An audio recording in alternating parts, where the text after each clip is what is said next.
কে উচ্চারণ এক কিন্তু বানান আলাদা, তার মিনিং আলাদা হবে না, কিন্তু উচ্চারণটা এক থাকবে, কিন্তু বানানটা আলাদা হয়ে যাবে। যেমন ধরো আমি ভাত খাই, এখানে খয়াকার রস্বই খাই, কিন্তু আমি লিখছি যখন সে ভাত খায় উন্তস্তয় দিচ্ছি, খয়াকার উন্তস্ত।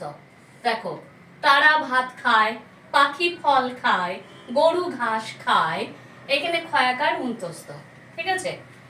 আবার দেখো আমি গান গাই, গয়াকার রস্বই, কিন্তু সে গান গায়, তারা গান গায়, এই প্রত্যেকটাতেই দেখো এইখানে রস্বই আছে, এখানে অন্তস্থ আছে, উচ্চারণ কিন্তু একই, এখানেও গায় ওখানেও গায়। এই দুটো পার্থক্যের কারণ কি? এই পার্থক্যটা হচ্ছে এই যে বাঁ দিকের লেখাগুলো দেখো আমি দিয়েছি কিন্তু আমি, আমার, আমাদের।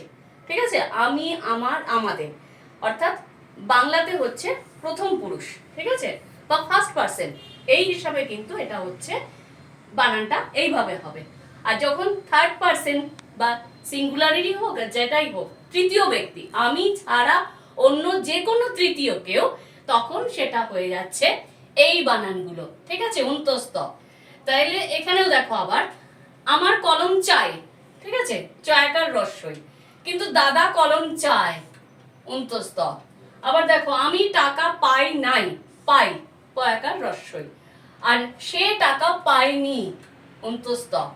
আবার দেখো আমি বেড়াতে যাই অন্তর্জায়কার রস্বই, আর সে স্কুল যায় অন্তর্জায়কার রস্বই, মানে এখানে অন্তস্থ। ঠিক আছে, এই পার্থক্যটার মানেই হচ্ছে যে আমি, আমরা, আমাদের এইগুলো যখন হচ্ছে প্রথম ব্যক্তি হিসেবে তখন কিন্তু সেটা রস্বই, আর আমি ছাড়া অন্য যে কেউ যখন হচ্ছে সেটা হয়ে যাচ্ছে অন্তস্থ, সে, তারা।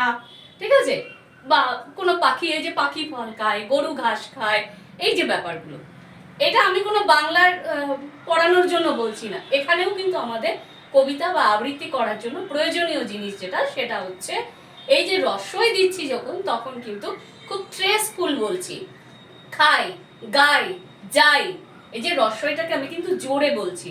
আর যখন অন্তস্থ বসছে তখন কি হচ্ছে, সে স্কুল যায়, সে গান গায়, এই যে অন্তস্থটা সফট হয়ে যাচ্ছে, নরম সুরে বলছি।